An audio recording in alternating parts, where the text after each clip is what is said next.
कोल्हापूर आणि हातकणंगले लोकसभा मतदारसंघातील विद्यमान खासदारांच्या तिकिटांबद्दल बऱ्याच काथ्याकूट झाला।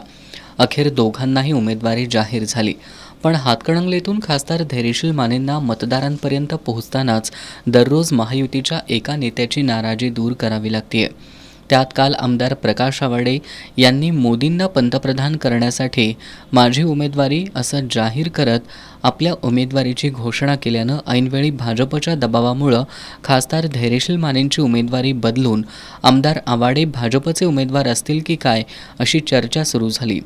याच दरम्यान आजचा मुख्यमंत्र्यांचा दौरा जाहीर झाला। अर्थातच या दौऱ्यात मुख्यमंत्र्यांच्या अजेंड्यावर आमदार आवाडेंशी चर्चा प्राधान्यानं असणार हे निश्चित होतं आणि घडलंही तसंच। मुख्यमंत्री पॅव्हेलियन हॉटेलमध्ये पोहोचताच त्यांची आणि आमदार प्रकाश आवाडे यांची बंद खोलीत बराच वेळ चर्चा झाली। त्याचबरोबर मुख्यमंत्र्यांनी महायुतीच्या नेत्यांकडून जिल्ह्यातील दोन्ही मतदारसंघाचा आढावा घेतला। माध्यमांना या बैठकीपासून दूर ठेवण्यात आल्यानं त्याचा तपशील समजत नव्हता।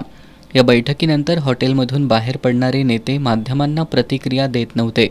आमदार प्रकाश आवाडे यांनी सुद्धा मुख्यमंत्र्यांशी झालेल्या चर्चेबद्दल काहीच प्रतिक्रिया दिली नाही। या दरम्यान मयूर समूहाचे अध्यक्ष भाजपचे नेते डॉक्टर संजय पाटील यांनी मात्र बैठकीतील चर्चेची माहिती दिली। मुख्यमंत्री एकनाथ शिंदे यांच्यासोबतच्या या बैठकीला पालकमंत्री हसन मुश्रीफ, नामदार चंद्रकांत पाटील, आमदार विनय कोरे यांच्यासह महायुतीच्या प्रमुख पदाधिकाऱ्यांची उपस्थिती होती।